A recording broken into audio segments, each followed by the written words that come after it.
Graça e paz, queridos. Boa noite.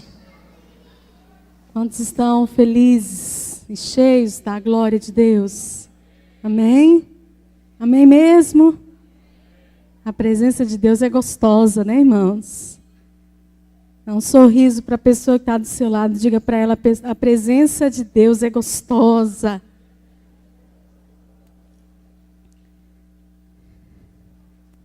Eu trago um abraço muito carinhoso do bispo. Ele me mandou uma mensagem agora à tarde, já preocupado, e aí tudo certo para o culto à noite.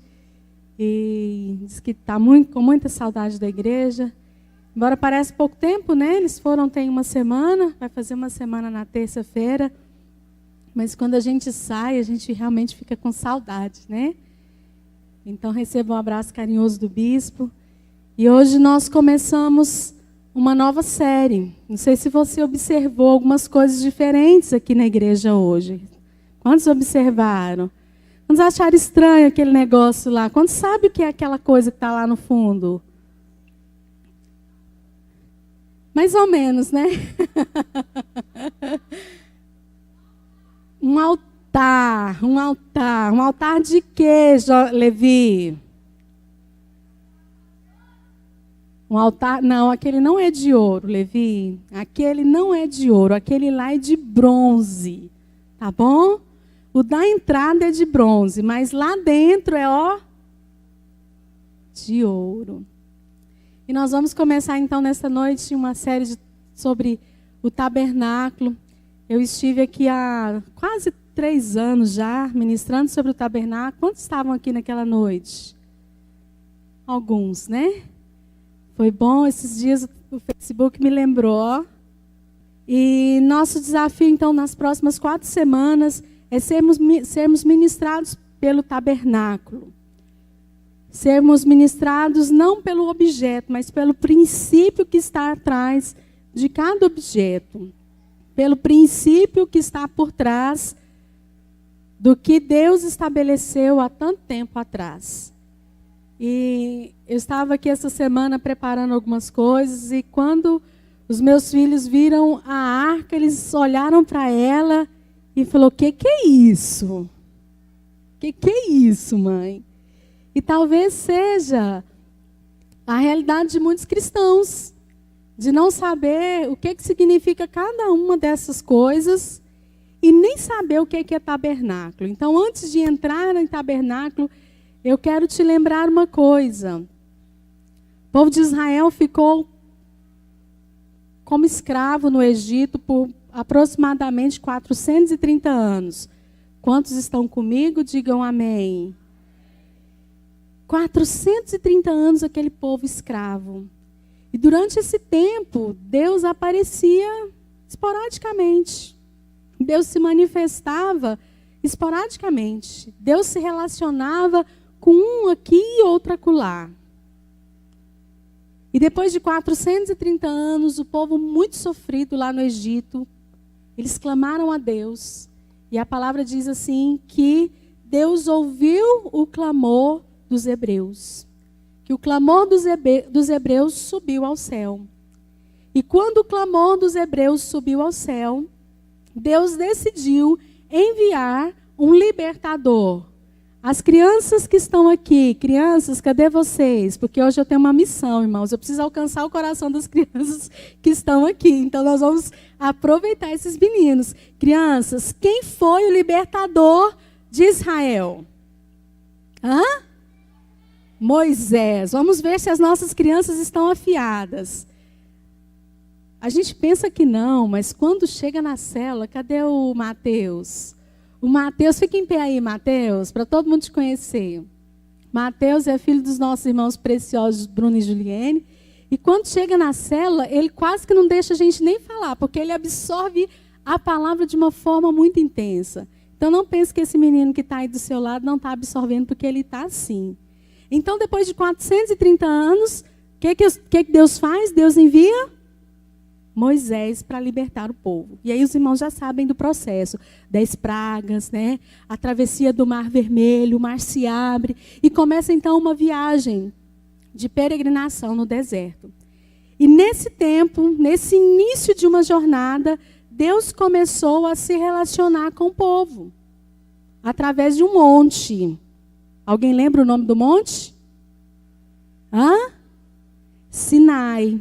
E Deus começou no ponto de partida ali a aparecer no monte Sinai.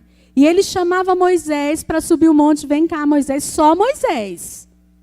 Moisés, suba o monte, porque eu vou falar com você. E lá no monte Sinai, o que aconteceu no Sinai?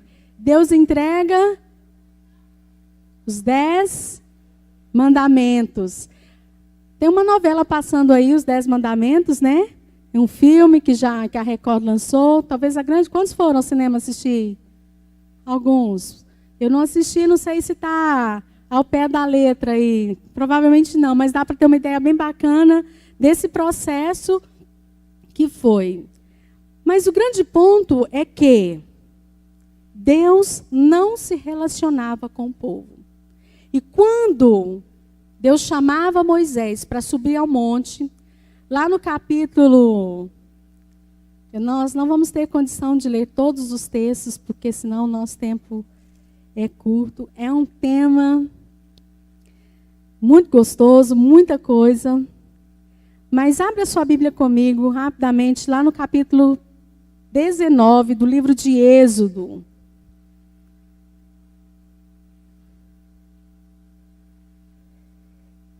Capítulo 19.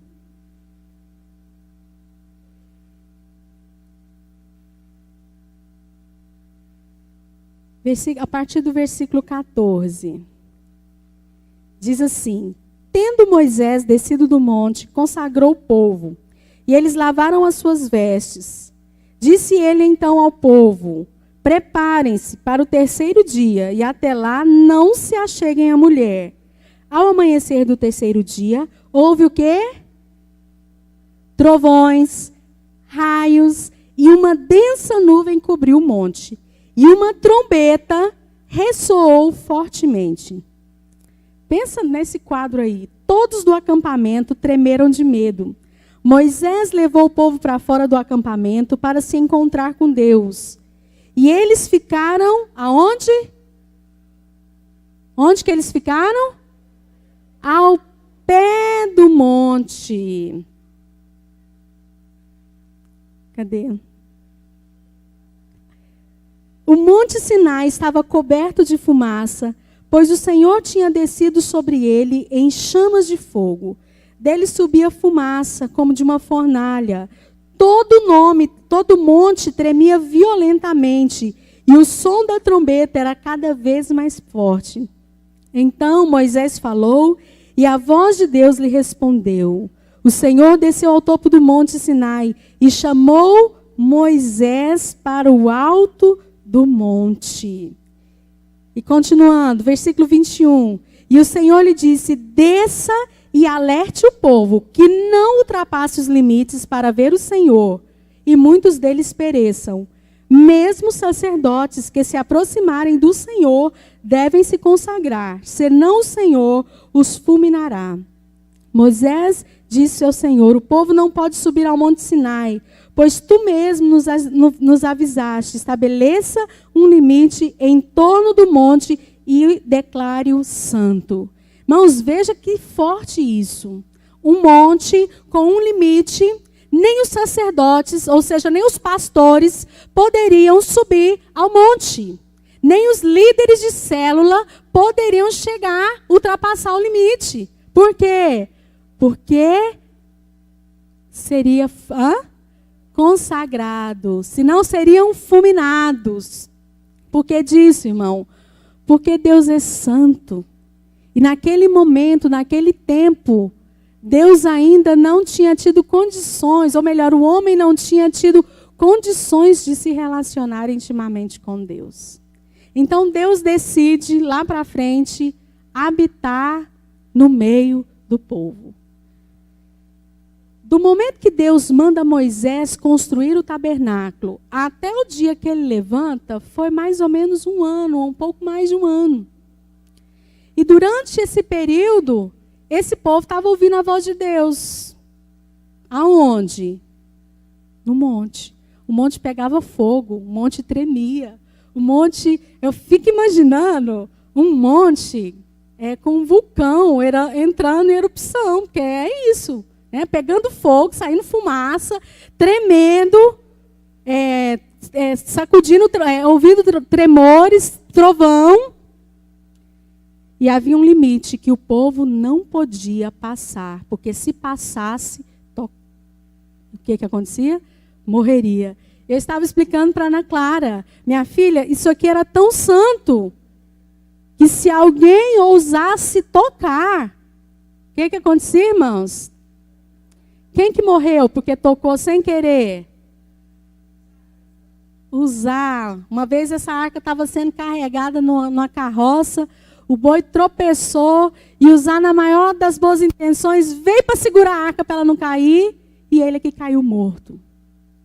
Porque Deus não podia habitar no meio de um povo com lábios impuros. Mas ainda assim, Deus decide morar no meio do povo. Você pode dizer amém por isso?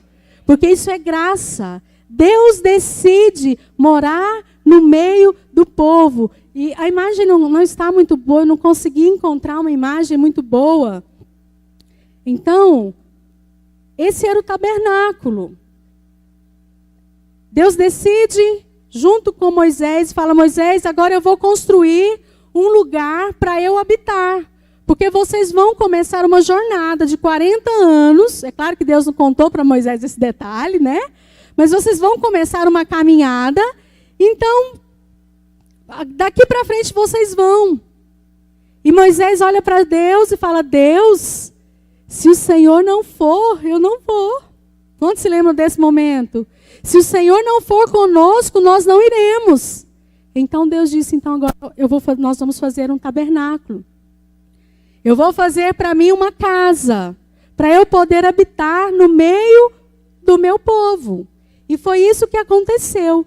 Deus deu uma ordem para Moisés para construir esse tabernáculo. Nós não vamos entrar em detalhes. Semana que vem, alguém muito especial vai estar aqui para ministrar alguns detalhes, porque também não dá tempo de ministrar todos os detalhes. Mas cada parte disso tem um significado. Quando você entrou lá na porta, que você se deparou com aquele altar, que era para ser de bronze, mas nós chegamos bem perto, que era uma grande churrasqueira, eles ofereciam sacrifício. Depois o sacerdote precisava lavar a mão na bacia de bronze. Tem um tacho de bronze ali. Eu não sabia que tacho de bronze era tão caro, gente. É muito caro. Então não deu para comprar um tachorro emprestado para representar. Na verdade, a única coisa que está no tamanho real é a arca. O resto é tudo representação. É só para a gente ter uma ideia. Então, quando nós entramos no tabernáculo, nós nos deparamos com o altar do sacrifício. Depois nos lavamos pela palavra lá na bacia de bronze. Aí, nem todo mundo pode entrar no lugar santo, só os sacerdotes, que vão acender as velas, né? Vão colocar o óleo aqui para que essa luz se mantenha acesa o tempo todo. Aí tinha uma mesa de pães. Esses pães precisavam ser trocados diariamente. Os sacerdotes aqui faziam isso. E antes de entrar na arca, tinha um altar de incenso. Óleos aromáticos que ficavam queimando o tempo todo e enchendo o templo de fumaça. Por isso que tem muita música que a gente canta, que lá no Santo dos Santos, quem já pisou no Santo dos Santos, não sabe viver em outro lugar. Nós cantamos uma canção aqui no início, o véu o quê? Já não? Aqui tinha um véu. Bem aqui tinha um véu. E esse véu impedia que todo pecado chegasse aqui à santidade plena de Deus. Então Deus providenciou uma forma de ser santo, mas habitar no meio do seu povo impuro. Que tremendo isso, irmãos. Aí você pensa assim: poxa, mas o que isso tem a ver comigo hoje? O que isso tem a ver conosco como igreja no século 21? Nós vamos chegar lá. Vamos avançando aí, JC.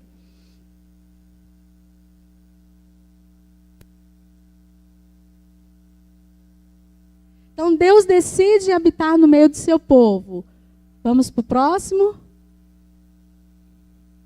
Conseguem ler daí ou a letra ficou pequena? Dá para ler? Então vamos ler juntos? 1, 2, 3 e...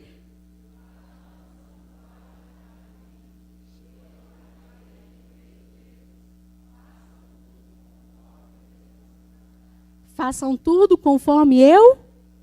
Deus deu um modelo. Houve um modelo. Porque o tabernáculo, ele era a sombra do que viria, mas ele também é a representação do presente. Porque hoje nós somos o tabernáculo. Nós vamos chegar lá. Vamos avançando, JC. Então, o tabernáculo é um projeto de Deus do céu para o passado, para o presente e para o futuro. No passado, como é que Deus habitou no passado? No tabernáculo. Só no tabernáculo? Não. Moisés constrói o tabernáculo. E os tempos vão passando. Lá na frente vem Davi, o homem segundo o coração de Deus. Cheio de guerra, vencedor, o rei ungido de Deus. E ele chega diante de Deus e fala: Deus, essa tenda aqui está muito... Deus precisa de uma casa mais bonita. Deus, eu quero construir uma casa para o Senhor. Deus disse: é mesmo, Davi? Tá bom. Tá bom, Davi. E Davi começa a sonhar, a planejar e a levantar recurso. Mas Deus diz: olha, Davi, essa obra começa em você, mas não vai ser você que vai construir o tabernáculo, vai ser o seu filho. Então Deus habitou no tabernáculo. Depois de um tempo, a forma com que Deus se manifestava era no templo, porque aí esse templo já era em Jerusalém. O povo conquistou Canaã. Estão vendo, né, irmãos? Nós estamos passeando na Bíblia. O povo vem com Moisés, 40 anos, depois vem Josué, conquista a terra prometida, se estabelecem como nação em Jerusalém. Lá em Jerusalém, Davi se torna rei. Isso, nós não estamos falando de uma semana, de dias ou de um ano, nós estamos falando de centenas de anos, tá? E então, Davi decide construir um templo para Deus, mas Deus não deixa Davi construir esse templo. Lembrando que o tabernáculo é um projeto de Deus para que Deus habite onde? No meio do seu povo. A intenção de Deus sempre foi habitar conosco. Diga isso para o seu irmão. A intenção de Deus foi sempre habitar, foi sempre se relacionar conosco. Nós vamos ver isso no início de tudo. Adão, onde está você? Porque na viração do dia, Deus vinha ter com Adão. Deus se relacionava com Adão. Essa era a intenção de Deus. E quando Deus decide, farão um santuário para mim, e eu habitarei no meio deles. Deus está dizendo: olha, eu estou retomando o meu projeto original de me relacionar com o meu povo. Diariamente. Porque diariamente essas coisas precisavam ser mantidas. Churrasco é gostoso, não é, irmãos? Mas depois que termina o churrasco... Tá, agora nós vamos pensar desde matar a vaca. Que lambança que fica, que sujeira que fica. Isso tudo era feito lá, no altar de incenso. Vinha a Eva, eu trago a minha ovelhinha aqui para sacrificar pelo meu pecado. Aí vem o sacerdote, mata a ovelhinha, sacrifica, derrama sangue, tira o couro, tira as partes que não podiam ser queimadas. E no final do dia estava lá o quê? Tinha que estar tudo limpo. Então os sacerdotes trabalhavam, se relacionavam. Esses sacerdotes já apontavam para o meu serviço e para o seu serviço, que é um serviço diário. Quantos estão me entendendo? Está me entendendo que o desejo de Deus é que nós nos relacionemos com Ele diariamente? Deus não tem intenção de habitar no meio do seu povo apenas para dar vitórias nas batalhas. a tenda do tabernáculo estava montada, né, no meio, e as cabanas das 12 tribos estavam se organizadas ao lado do tabernáculo, do leste, do oeste, do norte, do sul, não apenas por uma questão de estratégia de guerra, mas porque Deus estava dizendo, eu quero me relacionar diariamente com o meu povo. Todos os dias essas coisas precisavam ser mantidas.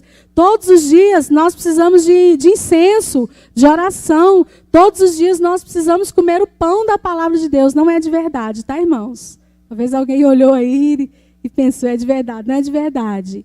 Todos os dias nós precisamos comer o pão da palavra de Deus. Vamos avançando, Jota. Não volta não, senão a gente perde tempo. Vamos avançando. Então, no passado, joga lá. Então, a glória do Senhor cobriu a tenda do encontro, e a glória do Senhor encheu o tabernáculo. Sempre que a nuvem se erguia sobre o tabernáculo, os israelitas seguiam viagem. O tabernáculo agora se torna a direção para o povo. Quando Moisés levanta o tabernáculo, agora o tabernáculo é a referência do povo. Lembrando que o povo ficou marchando por 40 anos. Mas tinha época que eles ficavam paradinhos. Quando é que isso acontecia? Quando a nuvem se movia, eles tinham que levantar acampamento rapidão.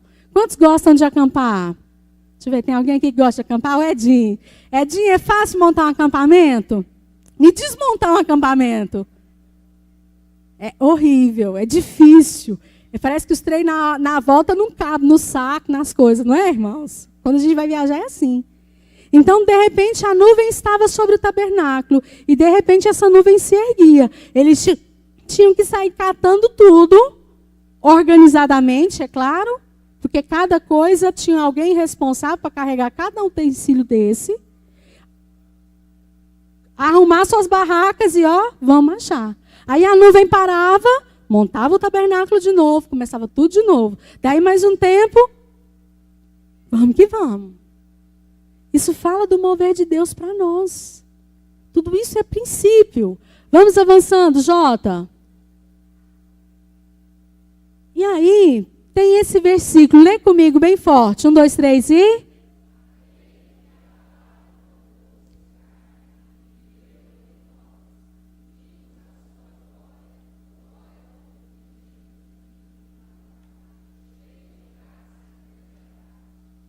De quem que está falando aqui?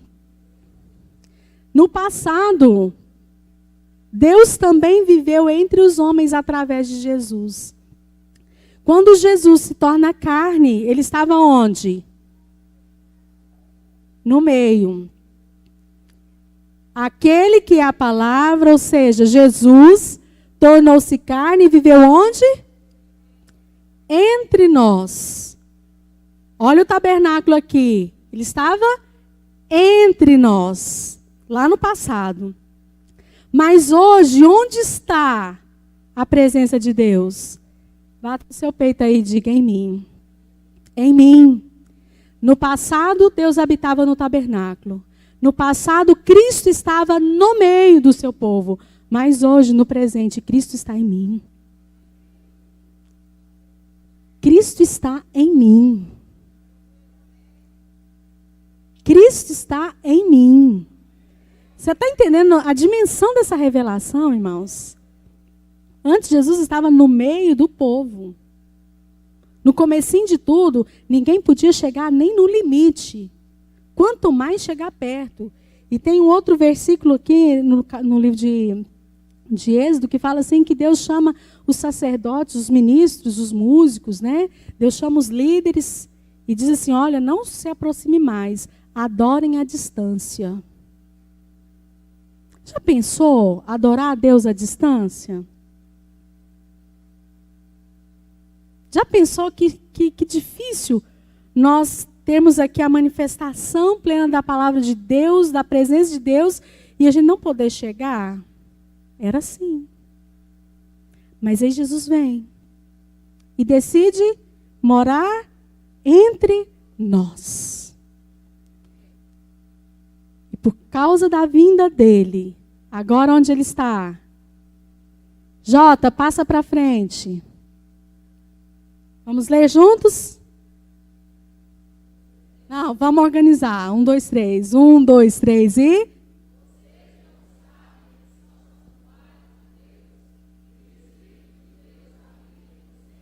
Pergunta aí para o seu irmão, você sabia que você é templo?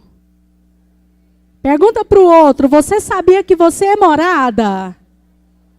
Agora pergunta para o de trás, pergunta para eles, você sabia que você é santuário?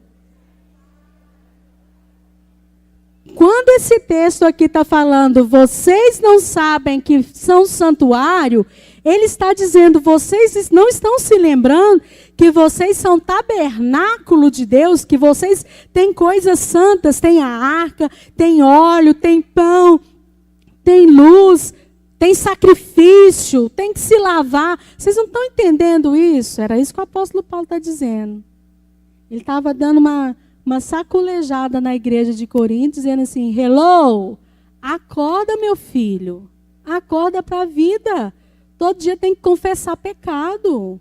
Todo dia tem que se arrepender lá no altar. Todo dia tem que matar o eu. Meu filho, acorda. Todo dia a palavra tem que se renovar na sua vida.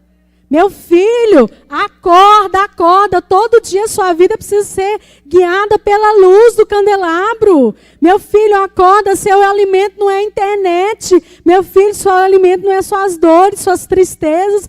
Meu filho, seu alimento é a palavra. Meu filho, acorda para a vida. Você não entendeu que você é santuário de Deus e que você tem óleo que cai na sua cabeça e vai descendo, e vai descendo, e vai descendo.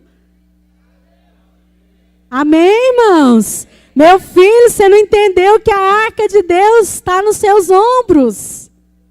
Não, vocês não entenderam. Não. Vou perguntar de novo. Você entendeu que a arca de Deus está nos seus ombros? O que é a arca, irmãos? Símbolo máximo da presença de Deus. Jesus.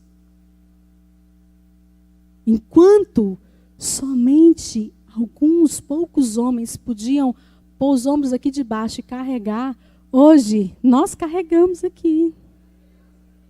Você está entendendo isso, irmãos? Que eu fico assim, parecendo, dá vontade de pular, tanto que você é forte no meu coração. Sabe? E às vezes nós não valorizamos isso. E é esse o ponto que eu chave nesta noite, meu irmão. Nós estamos tão acostumados a vir para a igreja, a cantar, primeira abertura, louvor. Eu acho que hoje todos nós ficamos um pouquinho perdidos, né? Porque a oferta foi no meio do louvor, mudou a liturgia. E aí a gente ficou assim, e aí, as crianças sobem, não sobem? O que é que a gente vai fazer? E aí continuou o louvor e todo mundo sentado. É para ficar em pé ou é para sentar? Ou só eu que fiquei assim? Tem mais alguém que ficou assim? A gente está tão acostumado com o processo.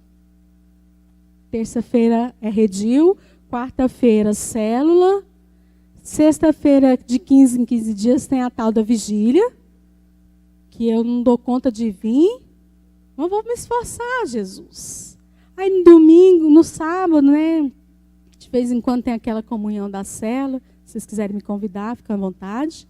No domingo, lá domingo, é dia de ir para o culto. Nossa, esqueci de pegar meu dinheiro para a oferta. Ixi. A gente está tão acostumado com isso. A gente está tão acostumado com a liturgia, com a religião, que a gente se esquece do princípio. Nessa noite, eu quero te dizer uma coisa. Deus está interessado em se relacionar comigo e com você. Deus está interessado que nós acordemos. Nós precisamos acordar, irmãos.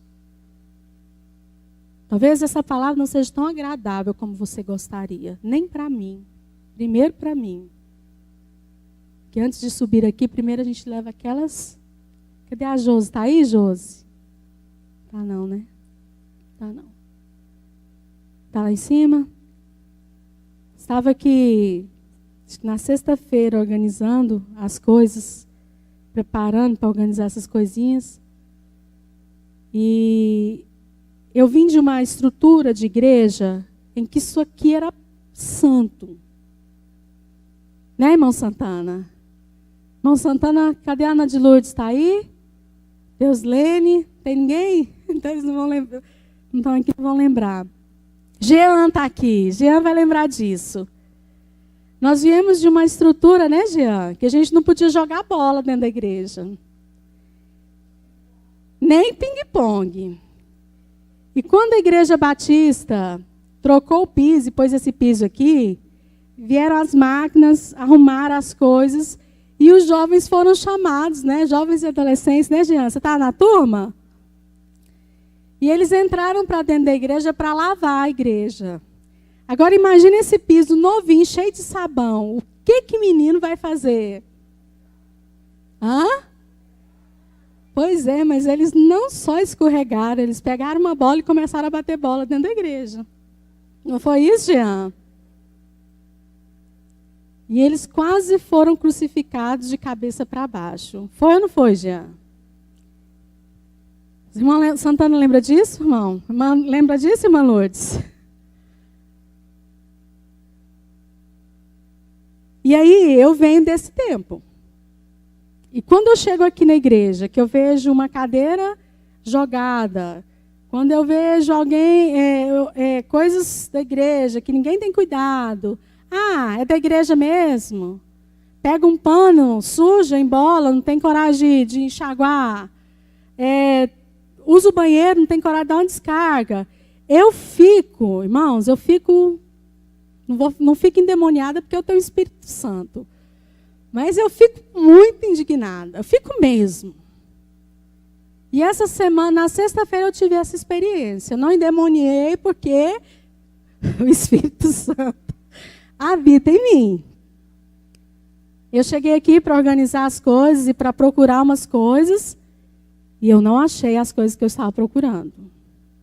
Porque muita gente acha que porque é da igreja, de qualquer coisa.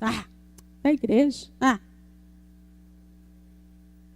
E eu fiquei muito indignada, porque eu cheguei ali no fundo, peguei um pano sujo lá, e eu fiquei muito nervosa, muito nervosa, muito nervosa. Eu falei, Jota, você não quer nem saber, você some da minha frente, né, Jota? Você não fala nada, que eu não quero saber. E fui para casa. Passou aquele momento de fúria, e fui para casa. Mais ou menos, não passou muita fúria, não. Que eu cheguei em casa assim, atacada, né, amor? Cheguei nervosa, cansada, casa para lavar, tinha reunião com Paulinho e a Zélia para a gente organizar as coisas aí de casais. Mas aí depois nós tivemos a reunião, me acalmei, lavamos a casa, colocamos os meninos para dormir. No outro dia, o Espírito Santo falou assim comigo, vem cá. Lá no meu TSD. Você lembra ontem? Tanto que você ficou nervosa por causa daquele pano que você comprou com dinheiro da igreja e que alguém foi lá, descuidadamente deixou o pano mofar? Esse zelo, essa preocupação exagerada que você tem, porque aí você chega a ser exagerado, né? Porque para ficar quase demoniada. Esse cuidado, exagero que eu quero que você tem, você precisa ter com as vidas. E aí, irmãos, pensa comigo. Se nós não cuidamos, às vezes, das coisas, se nós não nos preocupamos em dar uma descarga no banheiro, você acha que a gente está preocupado se alguém não foi na célula? Você acha que a gente está preocupado com aquele vizinho que está precisando de uma cesta, de uma oração? Você acha que a gente está preocupado com aquele irmão que perdeu o emprego, que não sabe o que vai comer no fim do mês? E um detalhe.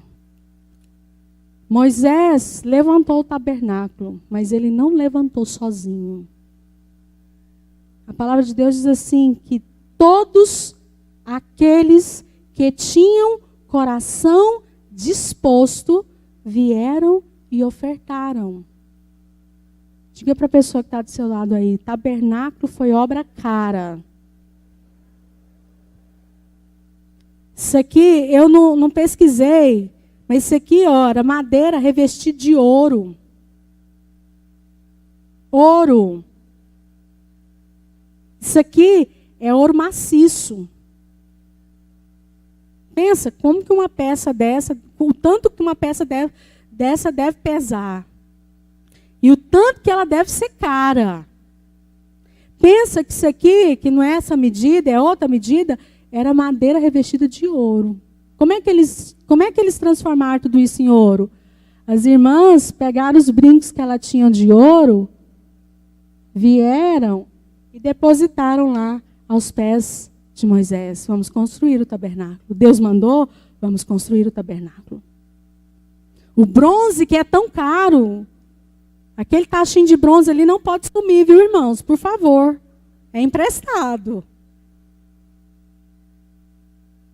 As irmãs pegavam seus espelhos lindos, vinham, tiravam e depositavam. Houve um preço a ser pago para que o tabernáculo fosse construído. Houve um preço a ser pago para que Jesus morasse, habitasse, mesmo que por pouco tempo, apenas 33 anos, no meio do seu povo. E aí nós queremos a glória de Deus, nós queremos que as coisas de Deus aconteçam na nossa vida, mas nós não queremos pagar o preço. Ou é só eu que sou fraca? Eu confesso, irmãos, a minha fraqueza. Eu não tenho a mínima intenção de chegar aqui com a capa de Santa Ana, porque eu estou muito longe. Mas muito longe mesmo. Mas há um preço a ser pago. Há um preço de óleo, de oração. Esse óleo queimava. A Bíblia fala que quando as nossas orações sobem, elas sobem como? Como? Aqui o tabernáculo. A palavra de Deus diz que quando nós nos alimentamos, que Jesus é o pão da vida, Jesus é o pão vivo que desceu do céu, que nós precisamos nos alimentar dele. Há um preço a ser pago, irmãos. Há um preço a ser pago. E aí a gente está na escuridão. O Elton orou sobre isso aqui, agora. Às vezes nós estamos lá nas madrugadas, numa escuridão imensa. Não a escuridão da noite, mas a escuridão do nosso coração, do nosso íntimo. Porque nos falta a revelação da palavra. Porque nos falta a luz do candelabro, nos falta a luz da palavra de Deus. Mas antes de tudo isso acontecer, nós precisamos passar lá pela porta, lá, ó. Altar de sacrifício. Morte do eu. Morte do ego. Morte da minha vontade. A minha carne não quer orar. A minha carne não quer levantar de madrugada para orar. A minha carne não quer ler a Bíblia. A sua quer? A sua quer, Wellington? Não mesmo. Mas há um preço a ser pago. Vamos avançando aí, JC. J. Avançou eu que não vi, né? Vamos lá. Então, se o tabernáculo é um projeto de Deus, uma visão de Deus, para o passado, para o presente e para o futuro, olha o que o Apocalipse nos diz. 1, 2, 3 e...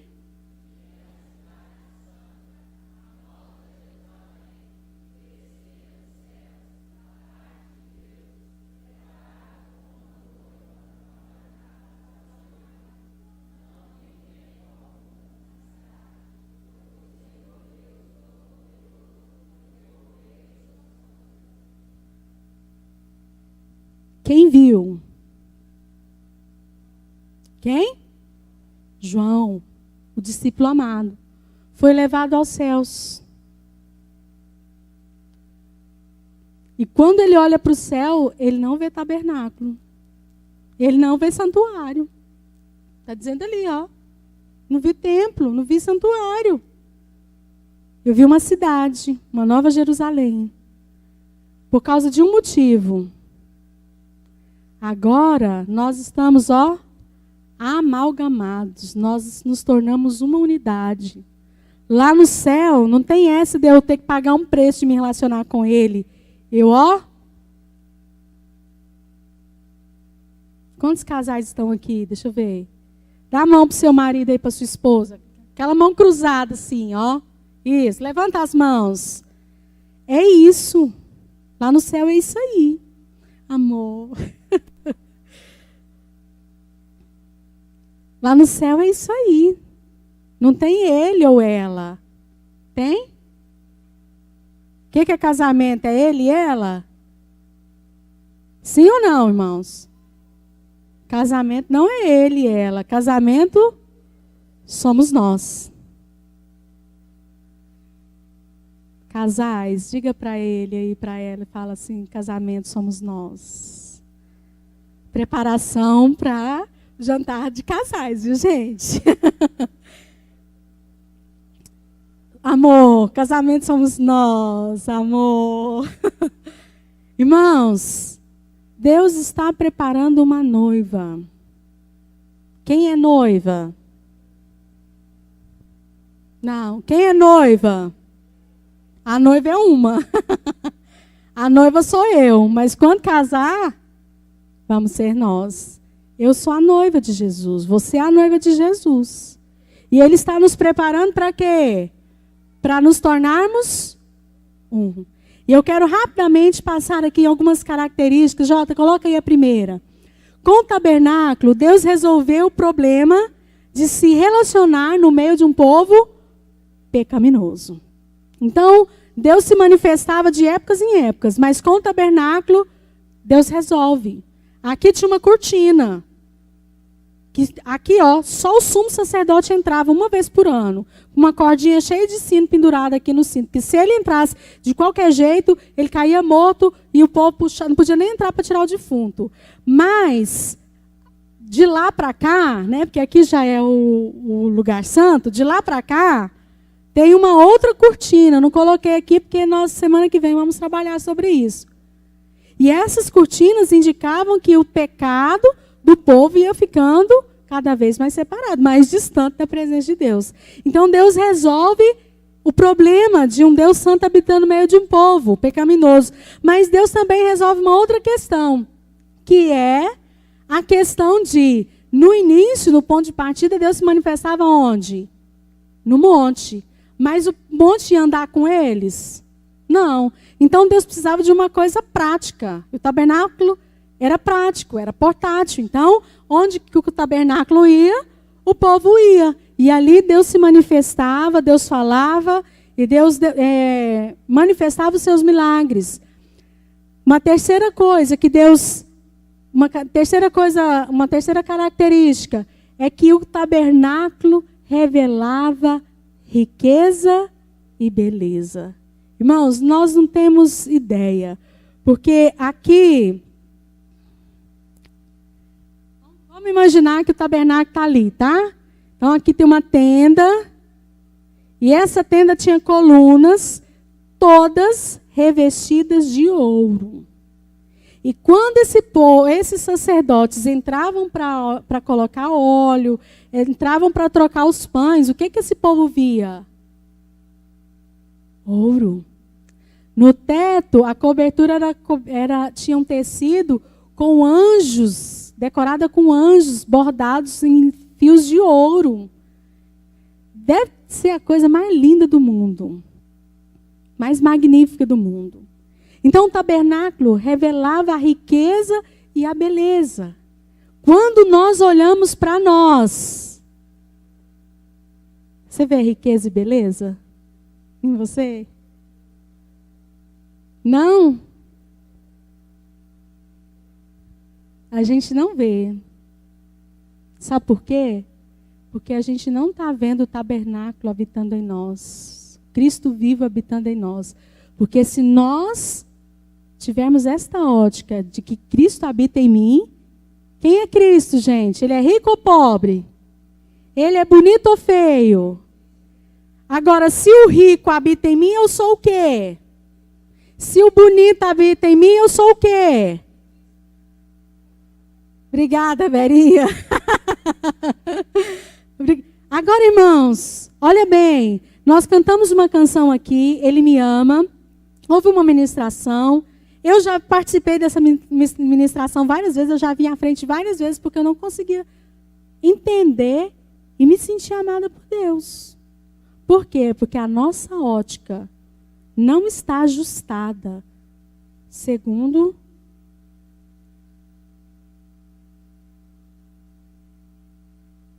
quando a gente está no meio de uma escuridão, que a gente quer caminhar na escuridão, o que a gente precisa? De luz. Para eu enxergar a mim mesma, segundo a palavra, eu preciso de luz. E essa luz é a palavra. Vamos para frente. Quarta e última característica. Essa aqui me chama muito a atenção. Sua construção envolveu todo o povo.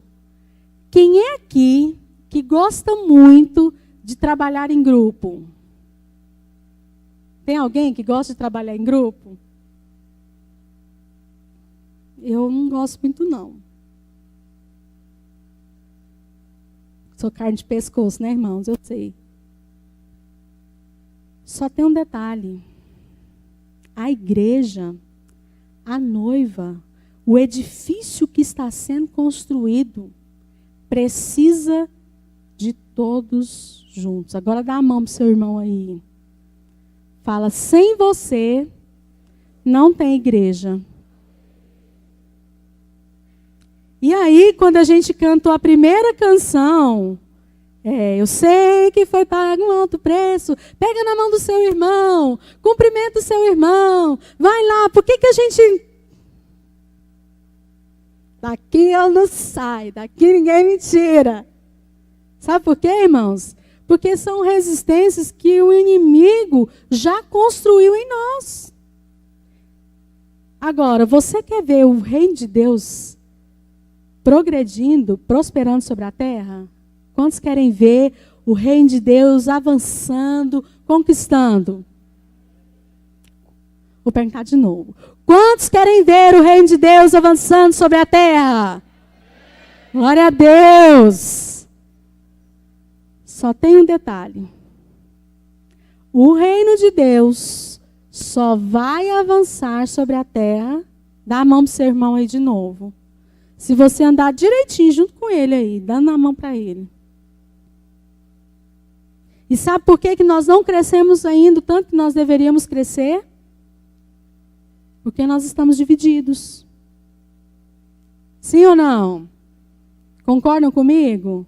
Ah, mas eu acho, assim, você sabe, né? Eu não sou líder não, mas eu acho que aquele líder podia fazer assim. Ah, mas... o que o bispo foi fazer lá em Santarém? A igreja é aqui no Goiás. O que ele foi fazer lá no Santarém? É outro lugar, não tem nada a ver com a gente. A realidade é outra. Eles vivem lá no meio dos índios. Eles vivem lá, a região ribeirinha está lá, ó, no Rio. Alguns já viram os vídeos, né? Eles foram para uma praia lá, tiveram um dia de descanso e foi lá só para fazer turismo. Nós estamos divididos. E o reino dividido, ele não subsiste. Sabe quando que a sua célula vai crescer?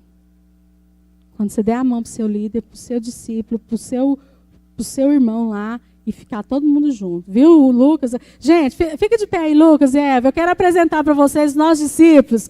Eles foram chamados aqui no dia do domingo passado, no outro, do projeto. Eles têm sido uma bênção na nossa vida. E nós estamos juntos. Né, Juliene, Bruno, quem mais? O Rony, quem mais? E se nós dermos as mãos, nós vamos crescer. Se você der a mão para o seu líder, sua célula vai crescer. Se nós, como igreja, dermos as nossas mãos, nós vamos crescer. Vocês estão entendendo, irmãos? Lá no tabernáculo, Deus chama Moisés e fala com ele. Mas Moisés só levantou o tabernáculo porque todos os que estiveram dispostos... A Bíblia não fala que foram todas as pessoas. Todos os que tinham coração disposto. Eu quero ter esse coração disposto, irmãos. No meio da multidão, eu quero ter esse coração disposto. Que o Senhor encontre em mim, em você, um coração disposto. Deus quer se relacionar comigo e com você. Jota, vamos avançando, já estamos terminando. No deserto, os nossos antepassados tinham o tabernáculo da aliança, que fora feito segundo o quê?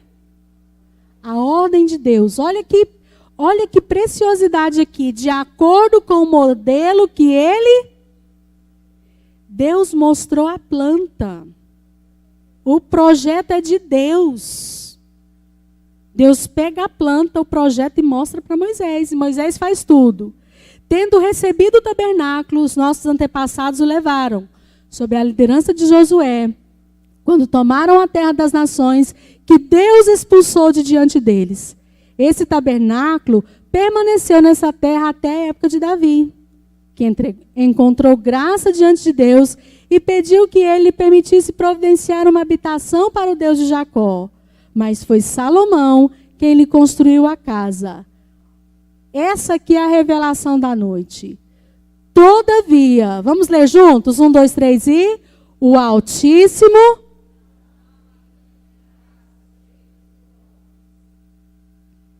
Diga, eu sou casa de Deus. Olha o tanto que caminhou. Quantos 1000 anos Deus foi trabalhando o homem para dizer: eu não habito em casas feitas por homens. Eu habito aonde? Em casas feitas por mim. Eu sou casa de Deus.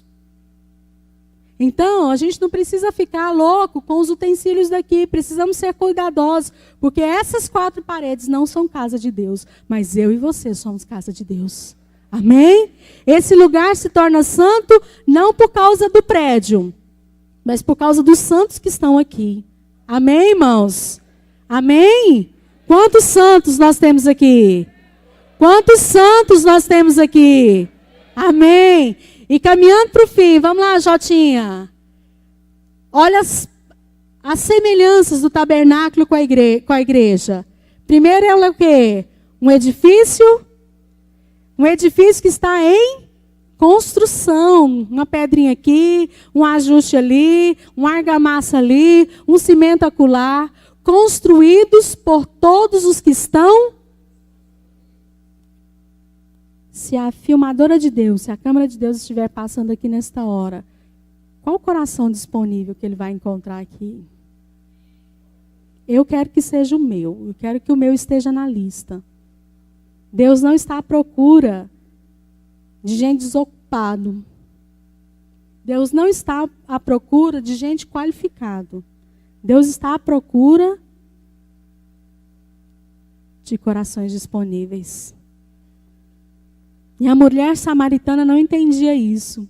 Ela chegou para Jesus e disse: Jesus, os nossos antepassados adoraram em Jerusalém, mas a gente nem é judeu. E agora? Onde nós vamos adorar? E Jesus olha para ela e fala assim: mulher, esquece a estrutura, mas a hora vem, e já chegou, em que os verdadeiros adoradores adorarão o Pai em espírito e em verdade. O que é isso? Um coração disponível, disposto, desprendido a Deus. Terceira coisa, manifestação da beleza, da santidade e da graça. Sabe, irmãos, lá em Santarém, a igreja tomou conta. É os relatos que eu tenho ouvido dos irmãos que estão lá. Sabe por quê? Porque a beleza, a santidade e a graça de Deus estão sendo manifestas na cidade por causa de um povo que teve um coração disponível para Deus. E eu quero te perguntar, como é que está a sua vizinhança? Como é que está a sua família? Eles veem graça, veem beleza, veem santidade? Ou só mais aquele crentinho chato, fanático e imperfeito? Sou a primeira da lista. O tabernáculo e a igreja, que somos eu e você, somos lugar da glória de Deus. Então, quando nós chegamos aqui para cultuar, nós não precisamos de uma música muito bem tocada. Nós não precisamos de uma música atual para que a glória de Deus venha. Nós não precisamos aqui de um ministro ultra mega power para impor a mão e você cair no chão. Não, porque eu e você já carregamos a glória de Deus. Quantos entendem isso? Agora nós estamos tão acostumados com a liturgia que o que acontece? A gente entra e a gente fala assim, ai, o louvor hoje não foi tão bom.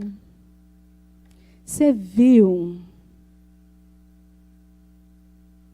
Nossa, mas aqueles irmãos lá.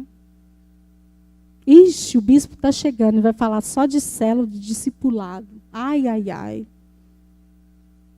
E a gente esquece que nós é que somos aqueles que carregam a glória de Deus.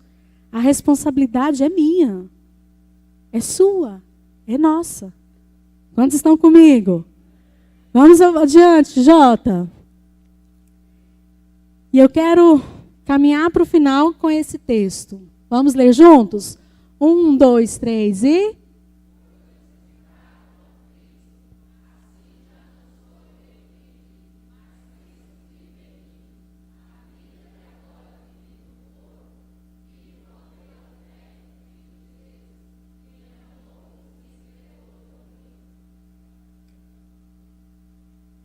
Gálatas 2:20. Parabéns, amor. Fui crucificado com Cristo. Ah, irmãos. Tudo isso aqui é cruz. Sabia disso? Altar de incenso, bacia, candelabro, mesa dos pães, incenso, arca, é cruz. Tudo se resume na cruz. Cristão é quem? Quem é cristão? O que é um cristão? É um seguidor de Cristo. Alguém que anda nos passos de Cristo. Qual foi a trajetória de Cristo? Comer o melhor dessa terra. O melhor de Deus está por vir. Foi isso?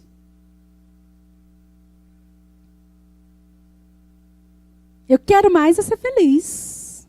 Foi isso? Essas são as pegadas de Jesus?